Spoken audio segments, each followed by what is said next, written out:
Hello, ladies and gentlemen. This is Doug Hall talking to you today about Create, innovation engineering. Our mission is to change the world. To change the world by transforming innovation from a random gamble to a reliable system, delivering increased speed and decreased risk. We've got GoToWebinar. You can get a phone number if you're having trouble hearing the audio. Click on that. You can also go to a full screen, or if you have a question, figure out how to type a question here as we're going along. Let me just make a quick thing here. So we have talked at length to folks recently, and the purpose of this webinar is to really spend some time talking about Create in better ways to do Create. But I'm going to add a few things here real quick because I really want you to see this because this is real important. I know a number of you were with us on the earlier one, but I want to show you something that we've been talking with that we just did at the conference, the executive program that we did on Monday. And it's what we call the 5 pillars, and it starts to bring together the system stuff. And the foundation of an innovation-driven company is a mindset. And what we're finding as we talk with organizations is that over and over again, because of the information and misinformation and the misuse of this word innovation, is that we have to start with agreement, which is an innovation mindset. And so we have to get absolute clarity about what is innovation, why do we do it, and by what method will we do it, which is inherently. So what it is meaningfully unique, customers willing to pay more money. Why do we do it? So to restart the life cycle curve, it's the difference between life and death. That's why you innovate, so you can stay alive. And how do you do it? Stimulus, diversity, and you drive out fear. And if we don't have agreement in those things, if we can't get agreement on those, don't start anything else. Having that agreement, we then move to what may be the tougher thing, because that's just education. We just got to teach them. The tougher thing is alignment. And that's where we're using the innovation operating system, which is to get alignment.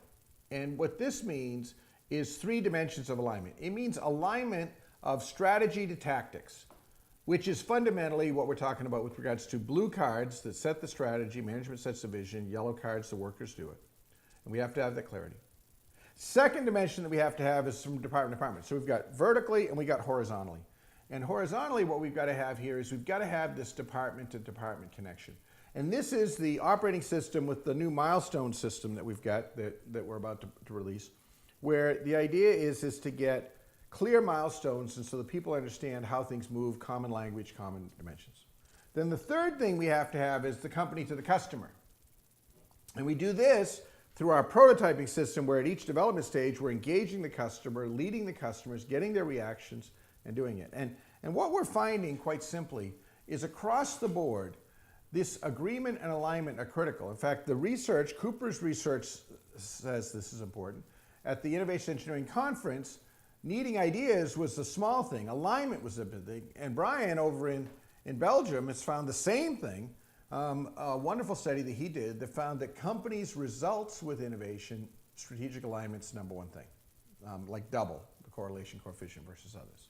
So this is the foundation. We have to get agreement and alignment. Now this is not sexy, this is not fancy, this is not fancy design, this is not cool tools. These are the fundamentals, and you have to get this agreement and alignment in. In fact, we had some folks here at the ranch this morning, TechSolve and some friends were here, and with a company, and the whole conversation was about agreement and alignment. And you've got to get there. We tend to jump over this. And this is appropriate for the conversation on Create, because in Create, we've done the same thing. We've jumped over some things. And so you could say that a theme that you see throughout our work over the last, since the conference, has been an awareness that's being built with regards to, are we jumping over some basics that people need to have? So we have to have this in place. Having agreement and alignment. Then the next thing that happens is all of a sudden we've got an idea and it scares us because it's a leap idea, it's a transformational idea, but we're scared. So what you have to have, quite simply, is you have to build courage. And the way you build courage is through fail fast, fail cheap. Not just throwing stuff against the wall. And that's an important thing. We had some corporate clients here this week and they've talked about this. Fail fast, fail cheap is not just throwing stuff against the wall. It's a plan, do, study, act. It's a thoughtful experiment. It's a Deming cycle. And the way we reduce risk is through fail fast, fail cheap, which is a lot of the research tools that we've got, as well as building systems inside for being able to get to customers. Because a lot of times people can't even get to customers. And if you cannot, as Greg says, if you cannot get to customers easily, if it's too hard, then you're just going to make judgment decisions and you're going to make mistakes, and now you're going to get scared, and rather than working through the fear, you're going to compromise, and that's even worse. So now that we get the courage and we get going, now all of a sudden we don't have any capacity, we don't have any people. So you need to build capacity, and you build capacity through collaboration. That's collaboration both internally and externally. It's called open innovation. And again, we've got a whole tool suite that's coming for that. That helps us get the speed. And then having gotten that, now our concern is, well, what if somebody copies me? I made all this good investment, I've done all this good work, how can I really own this? And the way we do that is through patent ROI, which is sustainable competitive advantage. And we're really working. I was doing some conversations this morning with David on a new system to be able to make this go even faster. Even faster is where we're going to go. So here's the 5 pillars. The base foundation comes from agreement and alignment, the mindset, teaching them some basics, and the operating system. And then we go to a world-class company through fail fast, fail cheap, collaboration, and patent, which gives us courage, capacity, and competitive advantage. So that's just a quick thing to get into you. Now we're going to go. So the team got together, and the team involves universities, large companies, small companies. Surveys were done with them, data was looked at, and we locked up an incredible team, the University of Maine team, James and Renee, along with Brad and Greg and Maggie Pfeiffer. And myself, locked up 7 days, 14 hours a day. Actually, a lot of work even before that. And so we are about to release an entirely new curriculum for Create. Now, the principles are the same. Nothing's changed on principles. The basics are the same. But the caliber, the quality of the stuff's gone up, the clarity's gone up, and we're going to be driving that. Now, the base equation is the same. Stimulus, diversity, and drive out fear. I'm going to focus primarily here on stimulus, although there are upgrades in the other two, but I'm going to really focus on stimulus because that's the big step change. If you remember back from when you went through a lot of this education at whatever level you did, whether it was leadership institutes or others, we identified 4 related stimulus sources: tech, market, insight, and future mining. And just to touch up, because I know there's some people that may be new to this, technology mining had a couple of elements to it: patents and academic wisdom. Market mining is like benchmarking what's going on elsewhere in the world. Insight mining is the customer, and importantly, not just asking the customer what they want, but actually sitting with the customers and learning and anticipating the future with them. And then future mining was pushing out. Now, a common challenge that we're finding across the board is that while we're getting core innovations, we're actually getting not as many leap innovations as we'd like. And there's a real shortage there. And when we go back in and we diagnose, because we've got wonderful data and we can go track through it, do it. One of the things we're finding is that a lot of the stimulus we're getting is not deep enough. And this is in particular in the classroom, whether it's on campus, graduate school, or off campus, executive programs. We're skipping over the surface. And so the Institute team has made the premise that we're going to double down on stimulus. We're going to go a lot broader on our stimulus. And so you'll see, we're going to go from 4 to 6. And we'll explain those in a minute. We're also going to go a lot deeper, much deeper. Not skipping over the surface, but rather going much deeper with regards to doing it. And by doing this, by getting everybody at the same depth level versus what, for example, the team here does. A lot of the team here at the ranch, when we're doing projects, we go very, very deep into the things. Well, it's variable. There's some people that do, there's some people that don't, and we want to get everybody at that same level of depth. So everybody's doing world-class work. We also want to make it easier that when teams are working, they can see the leap ideas and they can get going. See, our dream is to really get people to stop brain draining. Because sadly, there's an awful lot of it still going on. Because the stimulus is okay, but it doesn't capture them, it doesn't engage them. And that's what we want to do, is we want to get them really, really engaged on it. Now, as you know, stimulus is basically filling your brain so that you have more stuff to make connections with. Ideas are feats of association, we're connecting. Also, What stimulus does is it sparks what Dr. De Bono calls lateral thinking. Recall, Dr. De Bono talks that pattern recognition is a human skill. It's very efficient. We see a problem, we get a solution. We see things in a certain way. And what happens to us when we have stimulus is it disrupts pattern recognition. It causes us to stop and think. So imagine you've been transformed, and say you're coming from North America or a country, and you fly over to England, you get off, you end up at Gatwick Airport, you take the train in, you're sitting there, and you get out to go from the train station, and you walk out into the street, and you go, oh my God, look at that. And you turn left, and all of a sudden a car comes from the right, and you go, ooh, didn't see that one coming. So they actually put on the road to look right, because people drive on another side of the road. And that sign helps spark the stimulus to look that way. It disrupts your pattern recognition because you're used to coming to a road and looking left. The sign now makes you turn around and stop right. It causes you to become conscious at that moment. Well, that's what great stimulus does. You have a problem solution, the stimulus comes in and it sparks you in another direction to get to a new idea. And this stimulus is what sparks and sets off the chain reaction of ideas. So we're labeling our 6 minings in 3 groups.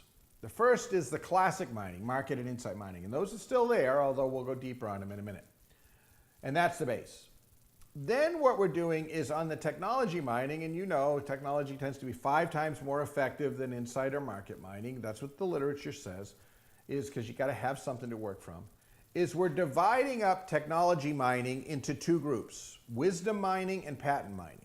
And I'll talk about more of these in a minute. But we're going to separate them and give them their due, because what's tended to happen is that they get lost. Sometimes one gets lost, sometimes the other. But we're going to divide them into 2 separate things and give them more due diligence by themselves in our teaching. In other words, they each get a full week as opposed to kind of combined. So we're basically doubling down here.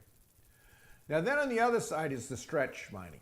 And for stretch mining, we have future mining, but we're also adding unrelated mining. And this was a lot of feedback we got from practitioners out there, is the practitioners said to us, they said, Doug, this is really cool. You know, you teach this class and you say, okay, there's related and then unrelated just disappears. I mean, what happened to it? You know, you get me excited that I can come up with more meaningful, unique ideas. I get fewer, but more, and then you vaporize it. And so a lot of debate, a lot of discussion, a lot of feedback from corporations. In particular, the big companies were like, we got to have more unrelated. We've got to break out. It's not enough to have a little thing. We've got to do it. And so after a lot of debate and some prototyping, we've added it as the 6th mining. So you've got now 3 sets. You got your classics, and yes, they're important. We got our technology mining, and then we got our stretch mining that really takes us out to the edge. So now let me take you just through these one at a time so that you can just see them. And then I'm going to show you a whole bunch of examples, and then I'll take your questions. And feel free to type in questions as I'm going through this if something sparks you. Wisdom mining is using validated research and experts to spark ideas. So we're not talking about opinions or experiences. We're talking about statistically significant. We're talking about something where there is some grounding. This is really valuable for us because it gets us into the meaningful. When you get somebody dealing with this expertise, whether it is a study, whether it is a researcher, whether it is a bona fide expert, and we'll talk about that in a minute, it gives you a grounding in the real that you've got something to work with, and it creates courage to make a bigger change. Now, statistically significant is often found in academic journals because they're peer-reviewed and they go through it. Now, what we're not doing here is necessarily saying if it's there, it's good, because sometimes it's not. And so we actually teach here in this class, we teach about making sure that the data is beyond a reasonable doubt, and take a definition and take students through it. Because you can have a very big study for which you could have a reasonable doubt, and you can have a small study that could be very credible. You can also find in commercial publications, but you got to read close to see what it is. So we don't just take wisdom and say what it is. We instruct and teach people on figuring out, is it a truth beyond a reasonable doubt? Which means something, the legal definition, is something that you would, without reservation, apply it in your own life. Okay, so that's the standard that we're going for.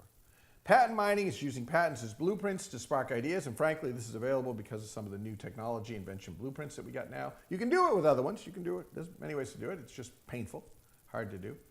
A patent is basically imagination made tangible, and you know, we got millions of these out there.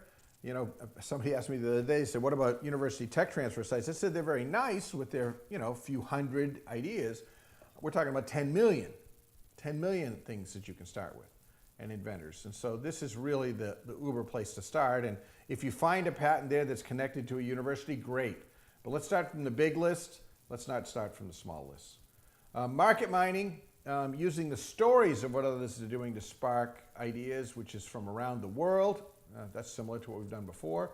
Insight mining, customer habits, practices, and perceptions to spark ideas. Got a lot of stuff in there. This has not changed. This is the same kind of stuff. Future mining, using trends and feelings about the future to spark ideas. And again, this hasn't changed. The framework is there, a little bit cleaned up though. A mega shift hypothesis, this is a hypothesis. Consequence and then opportunity. So it's the very simplified scenario planning type of approach is what we're doing here. Unrelated stimulus, using unrelated hypotheses to spark ideas. You should know that unrelated is not random. Unrelated is not random. And this was one of the keys that happened here, because at first we thought of unrelated as, well, you can take anything. And while you can do that as a parlor stunt, we're thinking of unrelated as more of a hypothesis to spark ideas, as you'll see how we take people through it. Okay, so there is the breadth now. We're going from wisdom, patent, market, and we're taking it wide. Now let's go to the 3 levels of mining. So we've got the problem as stated, if you would, to use the analogy, the surface challenge. We have reporting of facts and opinions. And this has been where most people have been. A lot of our mining tends to be a Google search expedition, and that's not enough. That's not what we do here at the ranch in 30 years. That's not been the secret to my success as I've done this stuff. No, the secret to my success is to take things 2 more levels. First is immersion, an immersive understanding of the science and the art. And this basically means getting up, getting out, and getting close to the work, getting close to the experience, spending some time and investing. So, you know, if we're preparing for a create session or an accelerator, I mean, it's a month of work for us if we're doing this for a big multinational company. I mean, it is a serious, serious investment of time and energy. Now, obviously, with smaller companies, smaller challenges, you don't need as much time. But the true state of the art of doing this stuff is you have to do this. You can't do this stuff remotely. Synthesis is the next level, which is taking. So we got reporting, and then we have immersion. Okay, so reporting, immersion, we go deeper. With synthesis, we now start to connect the dots together, creating what-if hypotheses, blending some of these together. And we're using this to mine to get to gold. So, in summary, reporting, facts and opinions, perceptions, readings, what you find. And if I just use as an example, insight mining, and we've got these for the different ones, this can be digital digs, observations, conversations, basically surface type level stuff that you're getting. Next is immersion, where we go deep into learning, experiencing, understanding.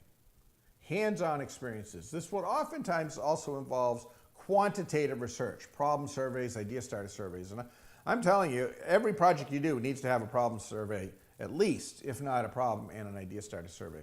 I mean, you know, think about this. I mean, you know, recall, when we ask customers a problem survey, we're asking, is this a big problem or a frequent problem? And we're finding over and over again that companies are working on problems that while 10 years ago they might have been a customer problem, today they don't see it as a real problem. It's not a big problem, it's not frequently, and we're solving problems that don't exist. And then we wonder why nobody cares. Idea starters is a way to go another generation. You come up with some way out things that go over the edge, that are going over the edge.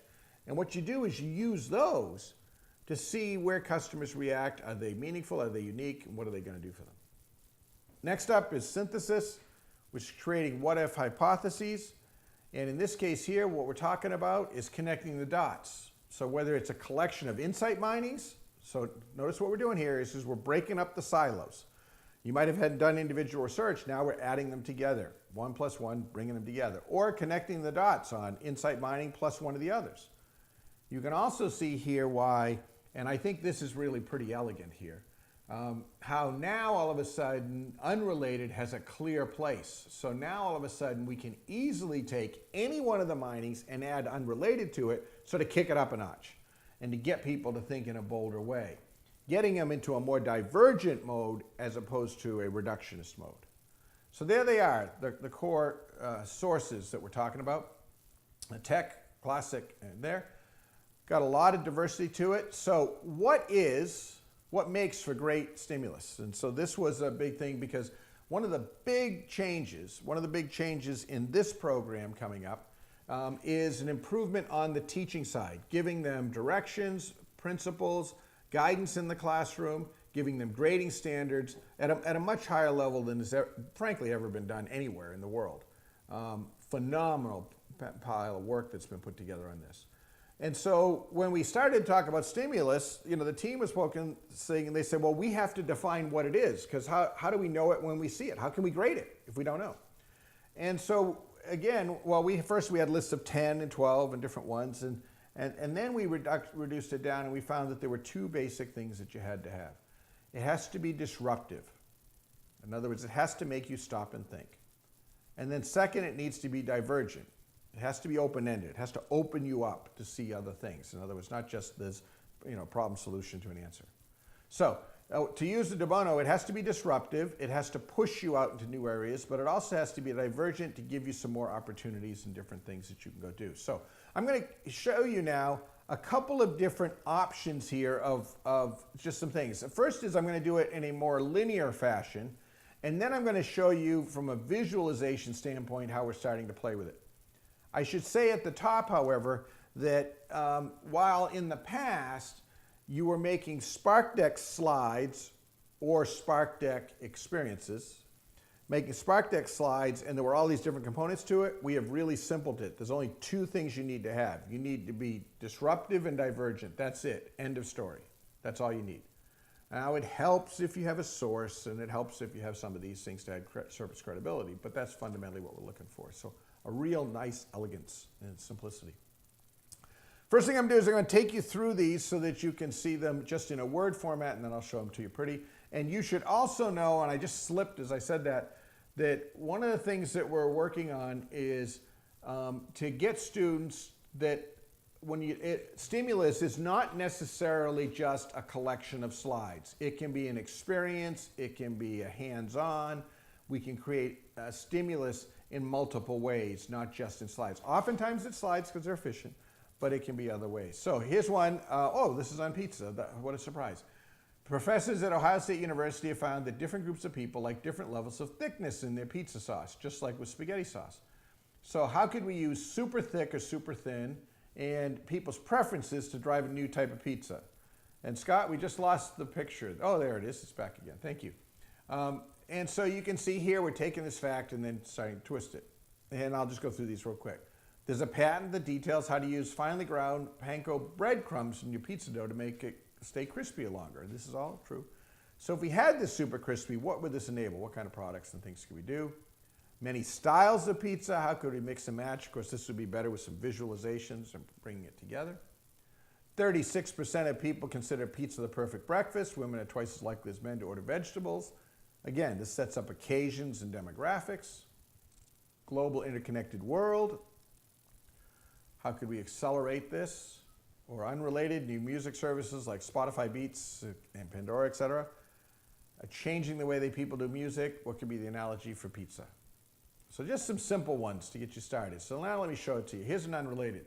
There are lots of baked goods. Okay, so we're showing images of lots of baked goods. So then the divergent idea starters. What new pizza structure or form could we create? What could we do with curls and layers? What could we do to transform our dough experience? So you notice I'm taking these elements here and now I'm stretching them out there, giving you the disruption and making you think in a different way. And now we have a place for that. Altered frame of reference, when we worked on with the team that created the Blackguard there, we did some of the obvious stuff. Ritz-Carlton, Apple Genius Bar, how could we build that into a card? But at the same time, we did some things with country stores and town doctors as stimulus to say how would they approach it. So you got this high-end card and how would they do it? What would be the service? as well as from Virgin Atlantic with its cheekiness, with its bar in the plane, to Ben and Jerry's. And so these gave a different experience on that when we were working on the Amex thing. Other unrelated, Dr. DeSecto, mutant experiences, giving people some weird stuff to play with. In this case here, not even foods, but different things to start to play with and challenging them to come up with basically an art show. Come up with your beautiful thing. So now I'm really playing with it. We also know from the academic research that when you challenge people to give you front page news, funniest, most politically incorrect, most original, you're actually going to give, when you give them a direction for it, it's going to open up people's minds to new things. And so this is a piece of research we've had that we haven't been using. In the old days, we would send people out. So say we're doing a project at a zoo, or we did at Universal Studios, we did Epcot, City of London. We would send people out in the old days with a Polaroid camera. Now today, this is very easy. We can have them texting them back and bringing them back to set up a photo exhibition, so people were sent out in an immersive experience to bring the stuff back. I should let you know that in the new version of Labs, there's a photo upload thing, so that when you have a mining thing there, in the future you're going to be able to send teams out and they're going to be able to take a picture and send it up to the mining thing to set off some prompts. This is being put in so that we can send the mind maps up, but it's also going to be used for this. Mutilating and doing it badly. Here's some crazed pizzas done in all kinds of crazed forms. Getting people to put together sales pitches. Here's patent stimulus. Here's a simulated dough tossing game, a patent. And this is a new patent translation. We have 3 levels of patent translation now. We have it to this, where we take the abstract, we simplify it, and then we give 3 idea starters to get you going. We also do a yellow card and then the full business opportunity, obviously. Here's Super Dough Crisp, the crispy that stuff that you've seen. Add that to a ripple bottom box that doesn't get soggy, and a light signal that tells the delivery person where to deliver. So you can literally have this connected. And now you start to think about ideas like, how could we transform the delivery experience? How could we make it much better than at a restaurant? What kind of pizza would this enable that we can't do now? And so you can see here, I'm going at a deeper level. Now, could you have done this in the old form? Yes. People could have seen this and this and this over the course of a day and connect the dots. But by taking and doing this process and going deeper with our mining when we hand it to them, it gives them something to take it even further. Here's Earth Passport, going to Japan for some of the pizzas that they do. Here's Haggis Pizza and Branson Pickle. Challenging people to pick a country, transform the world, mixed countries, German, Vietnamese, Mexican, French, Italian, Australian. Market mining, Story Deli in London, what they do. So what kind of combinations? They have a salad and a pizza. How could we do other things with it? Here's another one. Built off of the margarita. Thinking of this, what are other flag pizzas that we could do? Giving it zing in different components and pieces. What are other elements that we can do? Other concentrated nuggets, talking about it. Squawking Buffalo, a huge hit, one of the fastest growing pizzas over at Pizzelli's. Applewood smoked chicken, blue cheese, homemade. So they take chicken wings and it becomes this thing, Squawking Buffalo. And so the question is, what are the tastes? And we had some people in recently at the last Innovation College. There's one fellow who did an incredible group of basically taking gourmet foods and turning them into a pizza analog that was really cool. Sweet and savory gives us a dimension. Also videos that we can do. And so there's a video crosstab system coming up where you just interview people, you use your iPad to do it, you capture the video, it goes up, and it automatically assembles a video. So we're going to be using a lot more video, a lot more audio, a lot more pictures, much more sensory immersion for people to get into this. Here's another one, connecting the dots. A typical adult, 744 calories, Pizza Hut pizza, 1,200. We've patented a pizza with under 400 calories. What if we owned the patent? What can we do with it? Again, connecting the dots with insight plus technology mining. Future mining. What if the government decides to tax cheese and white flour like they do tobacco? Well, pizza sales declined. What kind of pizza can we make without flour? What could we replace cheese on a pizza? How could we leap ahead? Here's another, wisdom mining. Pizza causes less oral cavity and cancer and colon cancer. Some differences on this. How might we turn our pizza into a genuine health food? How can we take it all the way to that place?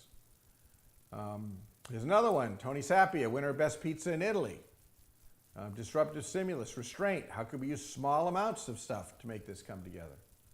So you can see what we're doing is we're stretching people's minds, helping them process it, giving us a clear thing. This also helps us with students in that we've got a clear grading standard. It has to be disruptive and divergent, and here are the options for what we've got. So that's what I've got. So now it's up to you. Your questions, comments, you can write them in. Just type in your question online, and I can take you through them. If you've got a question associated with the mining, it's the same mining that we've been doing before. Same basic principle, just going a lot wider and going a lot deeper with regards to the stuff that we're going. The videos, by the way, will be available to everybody in the community. If you have access to the Innovation Engineering portal, they will be, we will be releasing them in the next few weeks. The group starting in September, we may have a couple of weeks in September that we're doing. August rather, they will be getting the new stuff. Here's a question. Will any of these change? What a great question. Will any of these changes impact current black belt trainees and lessons? I can check with Maggie, but I believe the way that the system is a decision has been made that it will not. That's not to say that you can't use them, but when you attend Innovation College and we give you assignments, those assignments are your assignments, and that class actually locks. So you've got those. And so what you've got is what you've got. You can use the wisdom here that we're talking about. We will not change the grading standard. I will tell you that starting in August, there will be a new grading standard, and it's probably fair to say it will become more challenging, also more effective. It's going to be both. That's the way it is. There is a conversation, one of the conversations that happened last week was that this whole area of deeper stimulus mining may very well be a core activity at next year's Innovation Engineering Conference. And I also know that at large companies, there is some supplemental training going on, a number of those going on where we're going in and running for all of their black belts, some supplemental training sort of bring them up to speed. It's not what you're doing is wrong, folks, be clear, but we have got to always get better. We have to always get better. That's where we're going. So you'll be fine with where you are. How long should the stimulus exercise be? What is best practice? Longer and fewer, or shorter and more? A great question. It's like you were in the room with us as we were debating these things and going through and checking data and checking different sets because, you know, we've got all these wonderful data and we can go back and look at it. We're really looking at about a dozen, if it's slides, about a dozen slides is what we're looking for. It's about a dozen slides. That seems to be just about enough to get people going, because recognize that if you do a dozen slides and recognize you also then have either a mind map or you have a matrix mixing or you have a checklist with it. You got 12 things on a checklist, you know, you can put them together pretty easily. That seems to be about enough, and then it's going to take you to present it, depending upon what you're doing, it's going to take you maybe 10, 15 minutes, maybe about a minute a piece, give or take, maybe not even that long. And with a dozen, then each person's going to find 2 or 3 that cause that disruption to them, because the same piece of stimulus may not cause disruption to everybody. And you want to have enough to get people going. And so say we're pairing up and say patents really sparked me and it didn't spark you. Well, together you sparked something else. Now we're going to start to mix those together. So about a dozen is what we're talking about. Can you expect a little on unrelated stimulus? Now it's not random. Great question. So what I mean is that you've got to have a hypothesis with it with regards to how it's divergent. In other words, you start to connect the dots. We're not going to leave people out there. Now, I know as a community, especially the black belt community, we like to take stupid human tricks and take anything and make an idea out of it. We're not here to show off, folks. We're here to help people get there faster. And most of the people that you're working with that's just too much. So what you're going to have to do is you're going to have it, instead of just randomly pick something where you've got a hypothesis, where you take this thing and say, okay, where can we take that to? So as I showed you in the example, I take all of these pastries, which has nothing, which really isn't pizza, but I say, okay, take these pastries, and now in different forms, how can we take to a different form? I'm helping them down the path, helping them get started in that direction so that they can get going, is what we're looking at. Okay, let me pull the next one up. My group participated in a facilitated create session. They didn't grasp the unrelated and out-of-the-box exercises at all.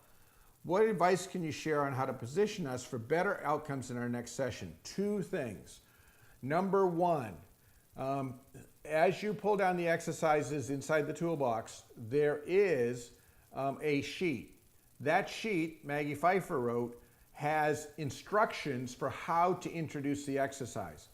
Very, very important, as we taught in Innovation College, is especially when you have these things, probably a left brain group, because that's the way it is, which is fine, you have to explain logically why this is going to work. If you don't show logically how this is going to do it, there's no way they're going to do it. Okay, it's just not going to connect. And so the first thing is you have to explain. What I have found, and I'm telling about, we just had some rocket scientists in here. I mean, like real rocket scientists from a military defense contractor. And if you logically explain why it's going to work, they'll get it. But you got to do that, and you have to be very disciplined with what you're doing. You can't just wing it. Second thing is, that's why part of the new thing is going to make that even easier. Because we're giving them a stepping stone to get going by having the divergent, having the idea starter prompts in there. We're getting them started so to make it easier to get going. Next question, does the inclusion of unrelated stimulus mining increase the need for more right brain people to be included in create sessions and pre-work?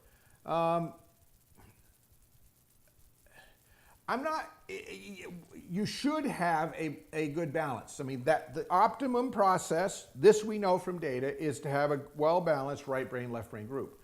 But we're engineers, so we deal with the practicalness of what we can do, and so you're not always going to have that. If you can't have that, the good news is you, as the facilitator, can create these sparks for them to work from. Anybody can work from this stuff. It's going to be a little bit harder for them to get going on it. But you can bring that stuff in so to make that go. Should we have right brain people in? Absolutely. You're going to be more effective. You saw the data. In just 1 hour, 20% more high quality ideas when you have a balanced team versus all one. And that means you oftentimes have to supplement. And my 2 places for you to supplement, really simple, is you've got a management team doing a create session or an accelerator. Get some old people or young people.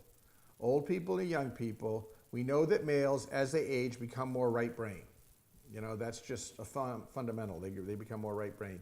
And younger people, before we've beat it out of them, oftentimes have that more right brain type orientation until they adapt. So those are 2 places to look. I found it already hard to get people to do an hour of stimulus mining before the session. Are you recommend we do the mining as a group in advance, or do you have someone else in mind? Yeah, I have the facilitator in mind. Whoever's facilitating it is the person that really needs to do the work. This is not an element of, we're not going to spread it that everybody does it. You should be using their prompts as sparks for you to do it, but somebody has to be in charge facilitating the session. And so this is the person that's architecting the session and putting it together, is the person that needs to do it, and you need to supplement. Frankly, folks, it's fun. I mean, it's just a ton of fun to do it. And so you should be, the person facilitating it really needs to be the person doing it. What I do is I use the stuff that they post and that they put together on labs for the mining. I use that as sparks to get me to the next level of stuff, as well as, as to what they've got there. So yes, you should be doing it. It is not, we are the world and everybody involved in doing it. For unrelated mining, I'm sure you will provide handouts with suggestions on how to approach it, and the future mining will change to show the scenario planning process. Yes, so there's going to be template slides similar to some of the ones that I showed you that'll be up there, so it'll spark you in some formats to do, but we're less stressed on format than we were before. And every single time we do a Spark deck, we always have a handout that goes with it. That is a best practice. Now, we've talked that. We don't have those templates up. We are going to build those. We have some of them. We have the idea engineering version where they can take the stuff to go do it. But we do have to we're going to get more of those, and that's on the list that we're working on. And one more. Oh, well, that's very nice. Thank you. So I got to thank you for the advice. Any other questions as we're sitting here? Got just a couple more minutes. If you've got a couple of other questions. I can also, if you want, if somebody wants to raise their hand, I can actually, I believe I can go to you and you can even ask the question verbally if you ask the question. And let me just put this on here real quick. Eric James, what's your question, Eric? I would generally, because, I mean, think of it as ideas of feats of association. I would show all 12 as a deck, and in a session that we would do, and there's two schools of thought on this. One school of thought is that you alternate. So you'll do a spark deck on a focus area from your blue card, one of the stimulus mining areas, and you'll do a spark deck on that, and then you would do an exercise that's kind of, because it takes a lot of thinking to do these. Then you might do an exercise like a lawbreaker or something that's just a little bit lighter and quicker, sort of one of the tools that you'd pull down. And then do another spark deck on another area, a stimulus mining area, and then do an alternate, so you would alternate it. The other school of thought is maybe the more severe, which is the only thing we do is spark decks. And so if we're doing a big project, we'd have 7 or 8 spark decks to do it. But I mean, we're talking about a major, big company, lots of complexity in the business, lots of challenges, and they're looking for something that's going to sell, you know, hundreds of millions, not the other. I mean, that's the thing you got to remember is the process that we've got laid out. We don't have any bandwidth. This is not like, I mean, we can run this for smaller things, but we can compete competitively with anybody in the world. You load up the spark deck right, and you follow the process, and I got to tell you, you can kick butt. Versus anybody. We just had one of the black belts, one of the new black belts at a company, did a thing where there was another company that came in and they were doing quote a shootout from the internal guy to the external guy, and he kicked butt because he just had much better stimulus going in as a way to go do it. Well, this is a cool state, folks. I'm telling you, this whole premise of where we're going now.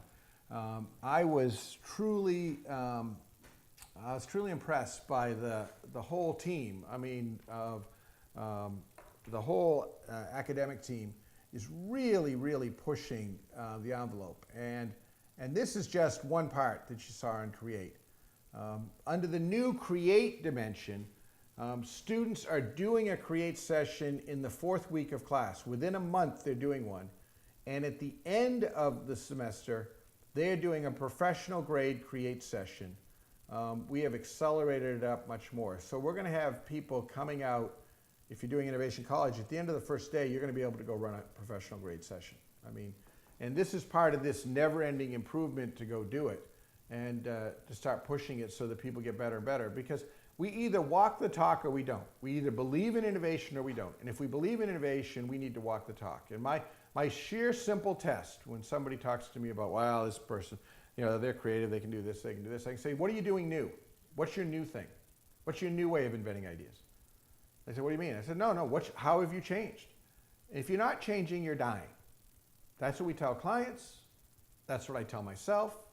That's what the team tells itself, is you have to have something, and it is grow or die.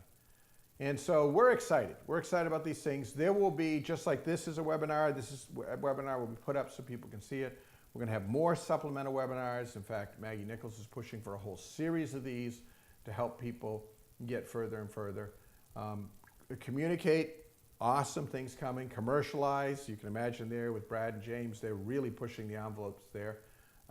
And systems are just, it's incredible the stuff that's coming. So I think the saying is, you ain't seen nothing yet. You ain't seen nothing yet on the stuff that's coming. So, but it's your comments, your thoughts, your ideas are the things that are help making it so that we can do these things and to put this stuff together. So, oh, I got a couple of more questions here. What type of handout would accompany the Spark decks? Generally, what we will do is we will preload it with a key element. It might be an image from the Spark deck. It might be some words from the Spark deck, the prompts, the story starters, or idea starters. So it could be idea engineering. It could be a checklist. It could be a mind map. It could be a matrix mixing. I mean, those are basically the 4 processing forms that we use. And we've got, again, templates for some, others that we're building, where you just basically enter the stuff and it automatically auto-loads your mind map sheet for them to be able to use. Great stuff here. My company are new to innovation engineering, but we'll be following up with our Vermont-based black belts. Yes, you got, man, Vermont, you got one of the best states up there. To introduce this process. Is it possible to introduce this process too quickly? Are there foundational competencies that need to be in place before the innovation engine can be introduced?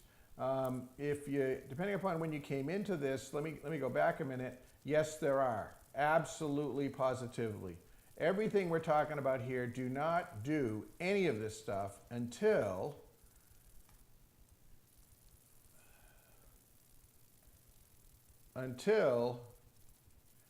you get the bottom 2 pillars filled in, which is you got to have agreement on what is innovation, why we innovate, and how we're going to do it.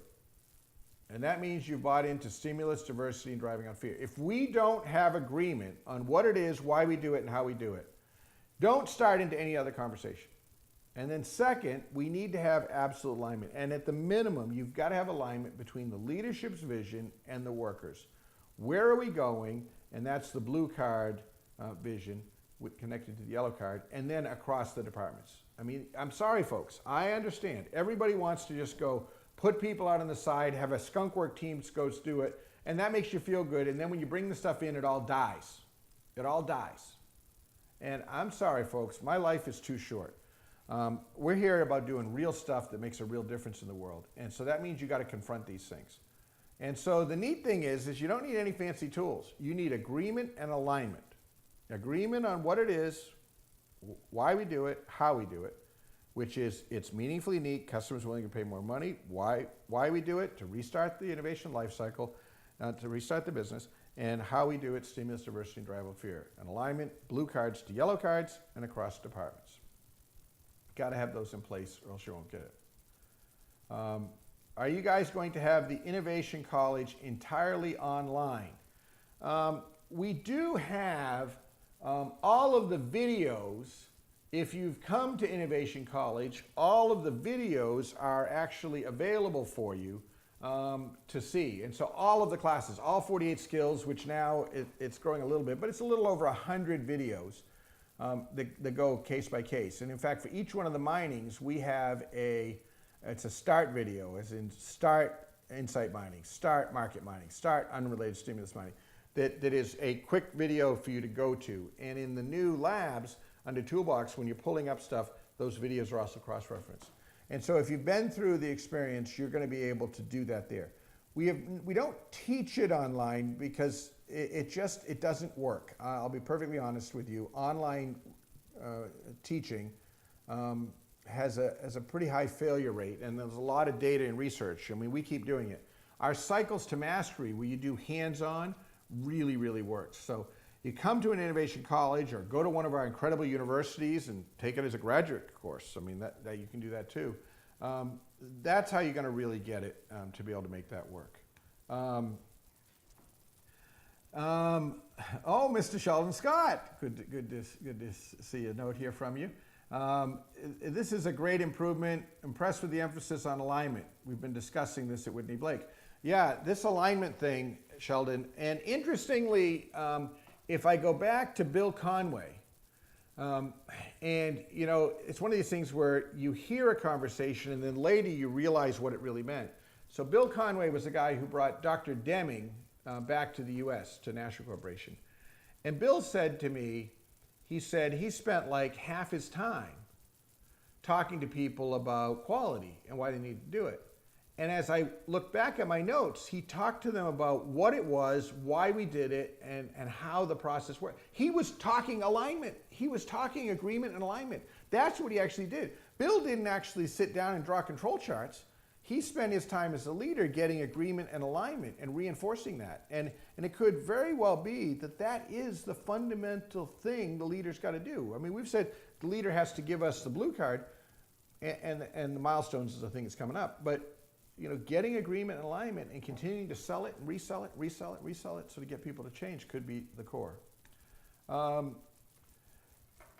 Are there any resources, free or inexpensive, that we could use to help create a Spark session? Someone to review it, provide direction, get advice. Yeah, so we've got an innovation engineering network all over, depending upon the size of your company. We've got 50 partners out there, many in North America, throughout Canada and around the world. If you just you'll get a thing here, send me an email, and I can find one of those people. Depending upon who it is, they've got all kinds of different programs that you can get connected with. But I would also tell you, you know, get involved, go through Greenbelt training, go through Innovation College, become a black belt. I mean, the world's going to need them.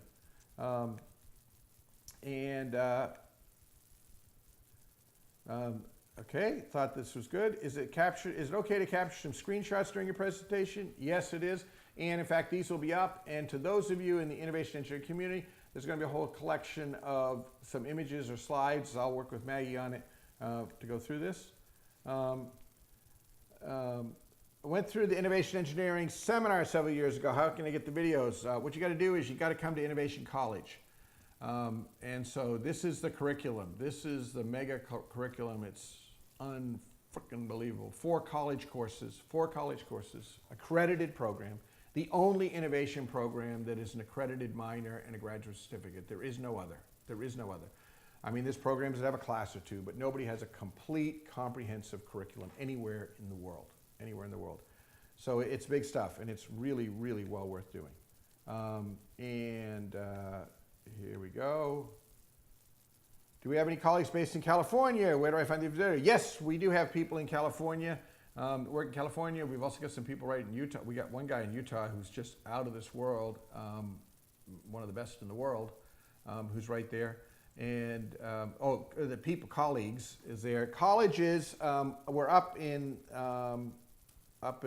Seattle area. We have a school in Seattle. We are in discussions with a college in California.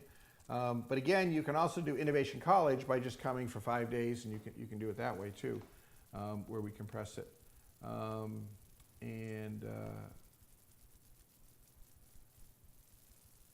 Will there be some new stimulus PDFs? Yes, there's a whole update to that whole thing. That whole site of the toolbox is being done in the new upgrade. The new labs portal, it's on the beta site now. If you're at the conference, you can still get to it. You can see it. But we've got the 5 pillars that it's based on, much cleaner, much simpler. If you attend the Innovation Engineering Conference and you're involved in the community, you can actually see that stuff right now out there, and we'll be releasing it on a broader basis coming up. Right now, it's just a test site, sort of as Scott calls it, a sandbox for you to play in. So I can see we're near the top of the hour, and we've got more connections and stuff to go do. Here it is again, just so that you see it. Here's the 5 pillars. If you want to make it happen, if you really want to do what we call do cool shit that matters, because that's what this thing's all about. You got to start with agreement and alignment. You got to get that first. Having gotten that, then you need to kick it up a notch. And if you want to be a world class, and I'm talking about the best, you can take your fanciest designers from wherever you want, take your fanciest hotty-toddy people. I'm telling you, we're going to make you the best in the world. That's putting in some courage with fail fast, fail cheap, capacity with collaboration, which is hard, by the way. That one's really tough. And then you got to turn the imagination into tangible things, which is patents. That's how it works. So that's what we've got. Again, this is innovation engineering. Our mission, so that we understand why we're here, our mission is quite simply to change the world by transforming innovation from a random gamble to a reliable system, delivering increased speed and decreased risk. And that's our singular focus, as we say, focus, focus, focus. Have a great one, folks. Take care.